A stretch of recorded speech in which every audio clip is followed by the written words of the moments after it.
বর্তমানে সিনেমা হলগুলোতে চলছে শাকিব খানের রাজকুমার সিনেমার দাপট। বাংলাদেশের এই সুপারস্টারের সিনেমা দেখার জন্য প্রতিনিয়ত ভিড় করছেন হাজার হাজার দর্শক। হল ব্যবসার এই মন্দার সময়ে শাকিব খানের সিনেমার হাত ধরে বাংলা সিনেমা জগতে এসেছে নতুন এক গণজাগরণ।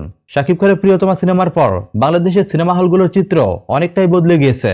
যেখানে কয়েক বছর আগে বাংলাদেশের সিনেমা হলগুলোতে তেমন কোনো দর্শক খুঁজে পাওয়া যেত না, এখন বর্তমানে এসে সেই চিত্রটি পাল্টে গেছে।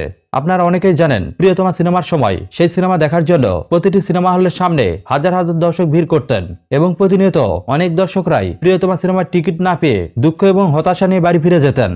তবে শাকিব খানের রাজকুমার সিনেমা সর্বোচ্চ 130টির মতো সিনেমা হল নিয়ে সারা বাংলাদেশে শাকিব খানের প্রতিনিধিত্ব করছে। ঈদের দিন সিনেমাটি রিলিজের পর থেকেই সাধারণ দর্শকরা সিনেমাটি দেখার জন্য সিনেমা হলগুলোতে ছুটে যাচ্ছেন।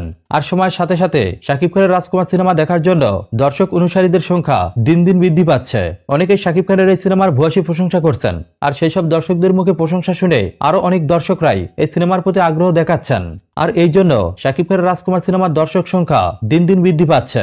ঈদের দ্বিতীয় দিনে যার প্রভাব লক্ষ্য করা যায় সান্তাহার পূর্ব আশা সিনেমা হলে, যেখানে এবার ঈদে চলছে রাজকুমার সিনেমা। আর পূর্ব আশা সিনেমা হলে রাজকুমার সিনেমা দেখার জন্য সিনেমা হলের সামনে হাজার হাজার দর্শক ভিড় করেন। বিগত 10 বছরের ইতিহাসে এই সিনেমা হলের সামনে এতটা ভিড় এর আগে লক্ষ্য করা যায়নি। রাজকুমার সিনেমার প্রতি সাধারণ দর্শকদের এমন উন্মাদনা হল মালিকদের মুখে হাসি ফুটিয়েছে।